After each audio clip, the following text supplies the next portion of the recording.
Saudações a todos, nossos votos de muita paz, sejam todos muito bem-vindos. Trazendo o tema então, a obsessão nos seus variados graus e matizes. E dando sequência então ao estudo que estamos fazendo de um processo de obsessão gravíssimo no livro Entre a Terra e o Céu, estávamos vendo justamente quando a esposa obsediada, que se deixou subjugar pelo sentimento de culpa, por ter descuidado ali dos cuidados, da atenção junto do seu enteado, e ele acaba desencarnando, afogado. Isso criou uma situação que já vinha pelo ciúme da primeira esposa, mas até então ela não recebia aquelas vibrações deletérias porque ela estava quite com a sua consciência, mas a partir do momento em que ela abre uma brecha com o sentimento de culpa por ter desejado a morte dele e, portanto, não sendo a autora do crime, mas teve um desejo bastante significativo de que ele morresse, né? Isso a gente aprende, Allan Kardec explica muito bem, aprendemos muito bem, Jesus também nos ensinou que o homem erra muito mais pelo pensamento do que pela ação. E Kardec nos traz muito a intenção, mostrando-nos que Deus sempre analisa a nossa intenção. Então, aquele descuido não foi um descuido natural, alguém que se distrai com alguma coisa, vai olhar uma coisa que chama atenção, quando veja aconteceu ali aquela tragédia, situações que acontecem, né? Não, ali era um descuido intencional. Então, o que conta realmente não é a prática do ato, mas é a intenção do ato. Ela deixou que as águas do mar fizessem o trabalho que ela gostaria de fazer. E nós estamos justamente vendo quando, em desdobramento durante o sono, ela está ali sendo perseguida pela Odila, que é a esposa desencarnada, e a Zulmira, que é a segunda esposa, estão ali estão ali na praia, justamente no ponto em que aconteceu ali o desencarne, o afogamento. Então vamos continuar. Da onde paramos? Qual se fora tangida de secretos impulsos, a segunda mulher de Amaro desprendeu-se dos braços que a constrangiam e, penetrando as águas, clamava aflita: Júlio, Júlio! Odila, no entanto, perturbada e ensandecida, pôs-se-lhe no encalço. Sentindo-lhe a aproximação, Zulmira rodou sobre os calcanhares e disparou de volta ao lar. Acompanhamos as duas na competição a que se entregavam sem perdê-las de vista. Varando a casa, incontinente, dando a ideia de que o corpo adormecido era poderoso magnete a atraí-la, Zulmira despertou, alagada de suor, conservando no cérebro de carne a impressão de que vagueara em terrível pesadelo. Tentou gritar, mas não conseguiu. Faleciam-lhe as forças em colapso nervoso. Insopitável. A dispneia castigava com violência, enquanto as coronárias se mostravam entumecidas. Clarencio aproximou-se e aplicou-lhe fluidos salutares e repousantes. Acalmou-se-lhe o coração vagarosamente. O campo circulatório tornou à feição normal. Foi então que a desventurada senhora conseguiu gemer, chamando por socorro. Propunhamo-nos seguir o caso de Zulmira, não só para cooperar a favor de suas melhoras, mas também para registrar os ensinamentos possíveis e, solicitando o concurso de Clarencio, dele ouvimos judiciosas ponderações. Sim, disse, para auxiliar em processos desta natureza, é preciso marchar para a frente, mas para compreender o serviço que nos compete e avançar com segurança, é necessário voltar à retaguarda, armando-nos de lições que nos esclareçam. Não sabíamos como interpretar-lhe a palavra. Entretanto, ele mesmo nos socorreu, explicando depois de ligeira pausa. Para realizarmos um estudo geral da situação, convém o contato com outras personagens do drama que se desenrola. Ser-nos-á interessante para isso uma visita ao pequeno Júlio, no domicílio espiritual em que estagia. Oh, será um prazer, chamei contente.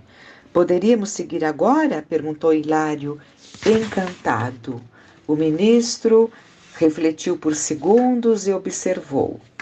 Nas responsabilidades que esposamos, não é aconselhável indagar por indagar.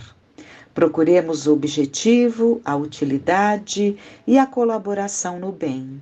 Não nos achamos em férias, e sim em trabalho ativo.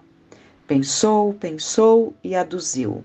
Sei que amanhã à noite, Eulália deve acompanhar 2 de nossas irmãs encarnadas à visitação dos filhinhos que a precederam na grande viagem da morte e que se encontram no mesmo sítio em que o Júlio se demora asilado.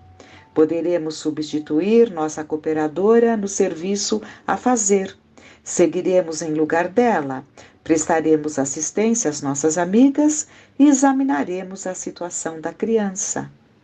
Anotando a preciosa lição de trabalho que aquelas expressões encerravam, aguardamos a noite próxima com ansiedade real. Então, percebemos toda a disciplina que existe, o aproveitamento do tempo, das situações, como auxiliar num processo obsessivo sem conhecer as causas, né? Então, quando vemos um processo obsessivo se dando, houve um toque, né? Houve uma pedra de toque, digamos assim, quando ela desejou a morte do pequeno. Mas as raízes que estão por trás de tudo isso nós desconhecemos.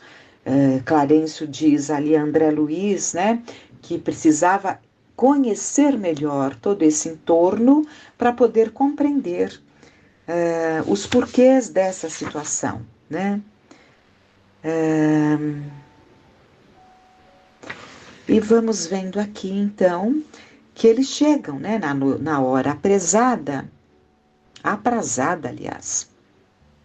Na hora aprazada, descemos a matéria densa em busca das irmãs que seguiriam conosco. Deixou-nos o ministro numa casinha singela, de remota região suburbana, depois de informar-nos. Aqui reside a nossa irmã Antonina, com 3 dos 4 filhos que o Senhor lhe confiou. Incapaz de vencer as tentações da própria natureza, o marido abandonou-a há 4 anos para comprometer-se em delituosas aventuras. A dona da casa, porém, não desanimou. Trabalha em diligência numa fábrica de tecidos e educa os rebentos do lar com acendrado amor ao Evangelho de nosso Senhor Jesus Cristo. Tem sabido resgatar com valor as dívidas que trouxe do pretérito próximo. Perdeu há meses o pequeno Marcos, de 8 anos, atacado de fulminante pneumonia, com quem se encontrará depois da prece que proferirá com os pequeninos. Trarei comigo a outra companheira de nossa viagem. Quanto a vocês, auxiliem nas orações e nos estudos de Antonina, até que eu volte, de modo a seguirmos todos juntos. Então vamos entender. O Clarencio ia buscar uma outra irmã, né, uma outra companheira encarnada, que também iria, nesse desdobramento pelo sono, encontrar-se com o filho. Aqui o André Luiz e o Hilário permaneceriam na casa da Antonina, que há uns meses atrás, né, ela perdeu um pequeno de 8 anos. E ela ia, durante o sono, visitar o filhinho, né? Então, é isso que está se dando. Hilário e eu penetramos a sala desataviada e estreita. Uma senhora ainda jovem, mas extremamente abatida, achava-se de pé, junto de 3 lindas crianças, 2 rapazinhos entre 11 e 12 anos, e uma loura pequerrucha, certamente a caçula da família, que pousava na mãezinha os belos olhos azuis. Num recanto do compartimento, humilde, triste velhinho desencarnado, como se colocava à escuta. Dona Antonina colocou sobre a toalha muito alva 2 copos com água pura, tomou um exemplar do Novo Testamento e sentou-se. Logo após, falou carinhosamente: se não me falha a memória, creio que a prece de hoje deve ser feita por Lisbela, né? Então, ela estava fazendo o Evangelho no lar com os filhinhos. A pequenita levou as minúsculas mãos ao rosto, apoiou graciosamente os cotovelos sobre a mesa e, cerrando os olhos, recitou: Pai nosso que estais no céu, santificado seja o vosso nome. Venha a nós o vosso reino. Seja feita a vossa vontade, assim na terra como nos céus. O pão nosso de cada dia dai-nos hoje. Perdoai as nossas dívidas, assim como perdoamos aos nossos devedores. Não nos deixeis cair em tentação, e livrai-nos de todo o mal, porque vosso é o reino, o poder e a glória, para sempre. Assim seja. Lisbela abriu os olhos de novo e procurou silenciosamente a aprovação maternal. Dona Antonina sorriu satisfeita e exclamou: Você orou muito bem, minha filha. E, dividindo agora a atenção com os 2 meninos, entregou o evangelho a um deles, convidando: Abre, Henrique, vejamos a mensagem cristã que para os nossos estudos da noite. O rapazinho escolheu o texto ao acaso, restituindo o livro às mãos maternais. A genitora emocionada leu os versículos 21 e 22 do capítulo 18 das anotações do apóstolo Mateus. Então Pedro, aproximando-se dele, disse: Senhor, até quantas vezes pecará meu irmão contra mim e eu lhe perdoarei? Até 7? Jesus lhe disse: Não te digo que até 7, mas até 70 vezes 7. Calou-se Dona Antonina, como quem aguardava a manifestação da curiosidade dos jovens aprendizes. O pequeno Henrique, iniciando a conversação, perguntou com simplicidade: Mãezinha, por que Jesus recomendava um perdão assim tão grande? Nós estamos vendo que isso é um paralelo à trama que estamos vendo, né, do caso da obsessão, mas encerra ensinamentos tão profundos que vale a pena mergulharmos também nessa parte, não é? Então, vamos lá. Demonstrando a mãe, né, treinamento evangélico, a senhora replicou: Somos levados a crer, meus filhos, que o Divino Mestre, ensinando-nos a desculpar todas as faltas do próximo, inclinava-nos a melhor processo de viver em paz. Quem não sabe desvencilhar-se dos dissabores da vida, não pode separar-se do mal. Uma pessoa que esteja parada em lembranças desagradáveis caminha sempre com a irritação permanente. Imaginemos vocês na escola, Se não conseguirem esquecer os pequeninos aborrecimentos nos estudos, não poderão aproveitar as lições. Hoje é um colega menos amigo a preparar lamentável brincadeira. Amanhã é uma incorreção do guarda enfadado em razão de algum equívoco. Se vocês imobilizarem o pensamento na impaciência ou na revolta, poderão fazer coisa pior, afligindo a professora, desmoralizando a escola e prejudicando o próprio nome e a saúde. Uma pessoa que não sabe desculpar vive comumente isolada. Ninguém estima a companhia daqueles que somente derramam de si mesmos o vinagre da queixa ou da censura.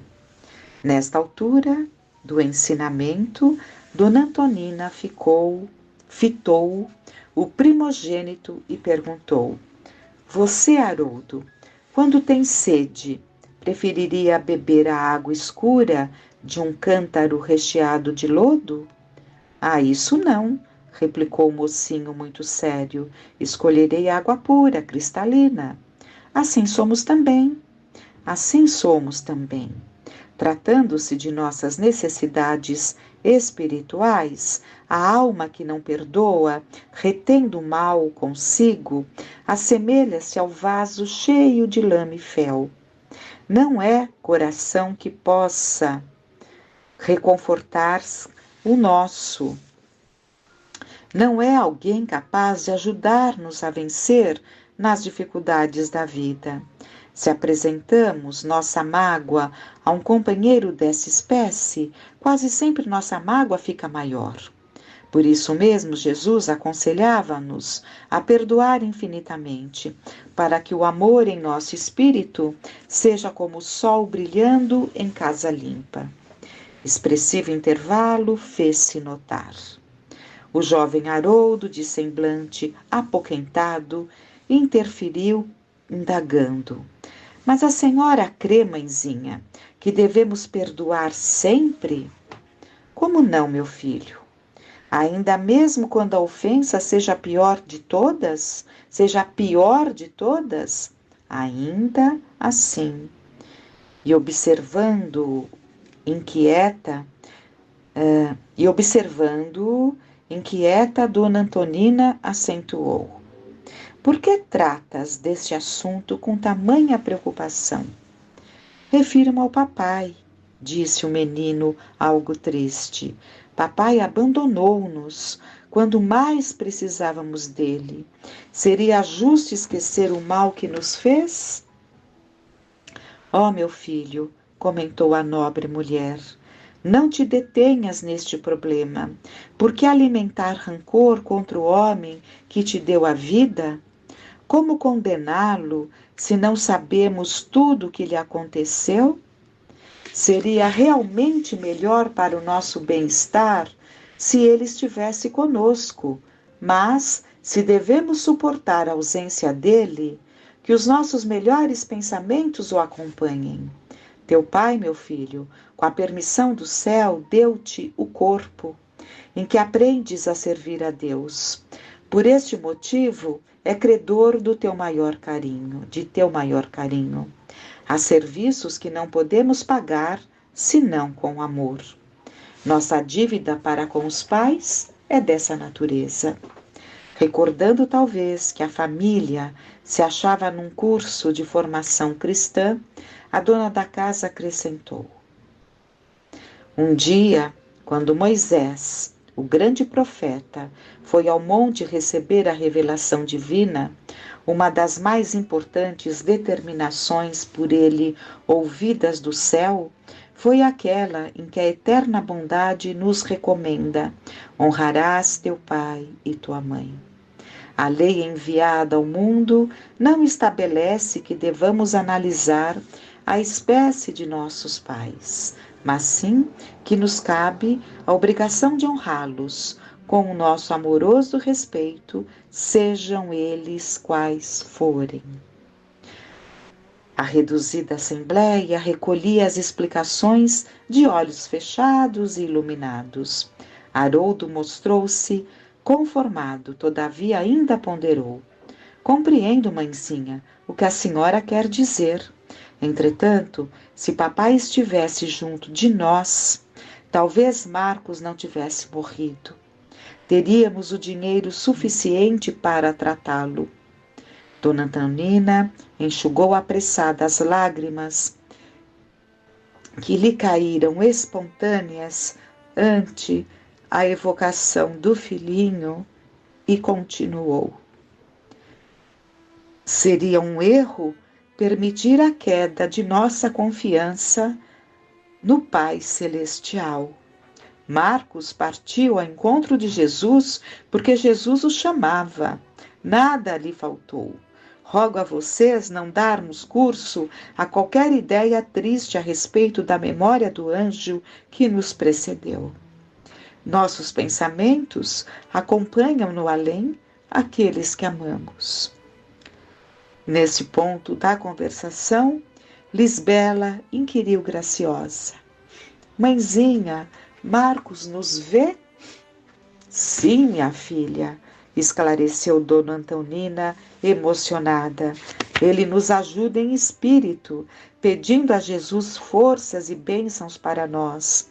Por nossa vez, devemos auxiliá-lo com as nossas preces e com as nossas melhores recordações. Que coisa maravilhosa essa mãe não ter dito: ah, um dia nos encontraremos com ele, né? Todos aqueles que amamos, um dia nos encontraremos. Que futuro vago, distante, não? Que diferente a resposta verdadeira dela: ele nos vê sim, não é? Isso muda completamente, por isso a nossa gratidão a Deus e a Jesus, que podemos viver, estamos vivendo aos tempos do Consolador, que nos revive os seus ensinamentos, nos trazendo todo esse aprendizado, mas a nossa gratidão à doutrina espírita, que é a revivência desses ensinamentos. Porque se dói e deve doer muito a falta de alguém querido que parte antes de nós para o plano espiritual, é claro que atenua-se muito, nos poupando, nos reguardando da revolta, esse sentimento de compreensão que a Antonina tinha. Que mãe, que mãe! Muitas vezes, uma mãe abandonada porque o marido se busca outra, quer um outro momento, quer viver uma nova experiência. Quantas vezes essa mãe não fica tão amargurada, machucada e transfere para os seus filhos esse sentimento de dor e de revolta? Se esses filhinhos da Antonina já sentiam a falta do pai, né? Pensando quanto a vida deles não seria mais tranquila com a presença do pai, porque a presença de um pai é muito importante. Quando é uma prova que Deus leva, é prova, mas essas escolhas que acontecem no andar da carruagem, no caminho, né, são coisas, muitas vezes, às quais não se pôde resistir, né? Outras vezes não houve um empenho para resistir, outras vezes há razões que nos escapam, não é? Mas o fato é que sempre fica mais difícil sem a presença do pai, né? Então, essa mágoa, essa revolta que fica no coração de muitas mulheres amarguradas, transmite aos filhos, piorando em muito aquela ausência de um pai vivo. Né? Porque quando é um pai que partiu para o plano espiritual, você vai se resignando àquela falta da presença física, né? Agora, se existe a revolta, aquilo fica muito mais difícil, né? E aqui, Dona Antonina, porém, pareceu asfixiada por enormes saudades. Enquanto os meninos comentavam com interesse os ensinamentos da noite, demorava-se absorta mentalizando a imagem do pequenino. Que alegria para Dona Antonina! Uma prova dolorosa do filhinho ter partido, né? Mas os três ali comentando os ensinamentos. Que coisa maravilhosa quando a família se reúne para esse evangelho no lar, todos participando. Quando o relógio assinalou o fim do culto, não deixemos de considerar. Esse livro tem algumas décadas. Não deixemos de considerar que as mães se colocavam numa posição em que os filhos respeitavam mais aos pais, né? Então, a hora do culto do lar, do culto do evangelho, era a hora de todos estarem ali em torno da mesa. Diferentemente, hoje, muitas vezes, em que as mães estão num processo de ceder tanto, que muitas vezes não conseguem ter uma autoridade moral, não é grito, uma autoridade moral de conduzir o filhinho novo, enquanto criança, enquanto jovenzinho, para estar ali junto da família no culto, né? Então, muita coisa a pensarmos, a repensarmos, não? Então, quando o relógio assinalou o fim do culto, solicitou a Henrique fizesse a oração de encerramento. O Petis repetiu a prece dominical, rogando ao Senhor abençoasse a mãezinha, e o trabalho terminou. Vejam, o trabalho terminou. Porque não é uma reunião familiar, mas os espíritos amorosos, quantas vezes nos envolvem fluidos salutares, recuperando ali mal-estar, recuperando uma saúde que não está caminhando bem, acalmando os nossos sentimentos. Então é uma equipe amorosa que se faz presente para auxiliar aqueles familiares. A dona da casa repartiu com os pequenos alguns cálices de água cristalina que Hilário e eu magnetizáramos, e logo após, pensativa e saudosa, retirou-se com os filhinhos para a câmara em que se recolheriam todos juntos. Né? Então, fica por hoje, né, esse aprendizado. Não entramos exatamente na parte da Zulmira, da Odila, mas tenho certeza que tudo isso trará um grande aprendizado para o nosso entendimento do processo obsessivo que estamos estudando. Né? Fiquemos então com essas reflexões e que fiquemos em paz.